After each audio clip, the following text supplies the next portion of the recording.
रोज रोज जर त्याच भाज्या खाऊन तुम्हीही कंटाळले असेल तर एकदा ही डिश ट्राय करून बघा. माझ्या रिॲक्शनवरनं तर तुम्हाला समजलंच असेल की किती टेस्टी झाली आहे म्हणून. नमस्कार, जय जिजाऊ, जय शिवराय. आतापर्यंत आपण सगळ्यांनी वांग्याचं भरीत किंवा वांग्याची भाजी ही नक्कीच खाल्लेली असेल, परंतु खूप कमी जणांनी वांग्याची कापं खाल्लेली असेल. कापं म्हणजे स्लाईस बरं का. एक भरीताचं वांगं स्वच्छ धुवून घेतलं आणि त्याचे बारीक पातळ असे स्लाईस करून घेतले. त्यासाठी मी एक पेस्ट रेडी केली. त्यामध्ये घेतलं होतं लसण, अद्रक आणि कोथिंबीर. या पेस्टमध्ये मी काही बेसिक मसाले ॲड केले होते, जसं की काश्मीरी लाल पावडर, आपलं घरचं लाल पावडर, धनिया पावडर आणि मॅजिक मसाला म्हणजेच मॅगी मसालाही थोडासा ॲड केला होता.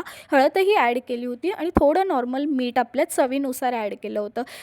त्याला छान असं कोटिंग करून घेतलं होतं मसाल्यांनी स्लाईसला. आणि त्यानंतर वरनं कोटिंग करण्यासाठी मी घेतलं होतं 1 वाटी रवा आणि 1 वाटी राईस फ्लावर. यासाठी तुम्ही तुमच्या क्वांटिटीनुसार घेऊ शकता. आणि थोडंसं मीठही ॲड केलं होतं. छान मिक्स करून घेतलं आणि वरतून छान कोटिंगही करून घेतली होती. एका साईडला मी तव्यावरती छान तेल टाकलं, गरम होऊ दिलं आणि एक एक करून स्लाईस मी छान क्रिस्पी होईपर्यंत भाजवून घेतले, म्हणजेच फ्राय करून घेतले होते. जोपर्यंत याचा छान वास सुटत नाही ना, तोपर्यंत याला छान क्रिस्पी भाजून घ्यायचं. एकदा ही डिश नक्की ट्राय करून बघा. खूप सुंदर लागते आणि खूप सोपी पण आहे.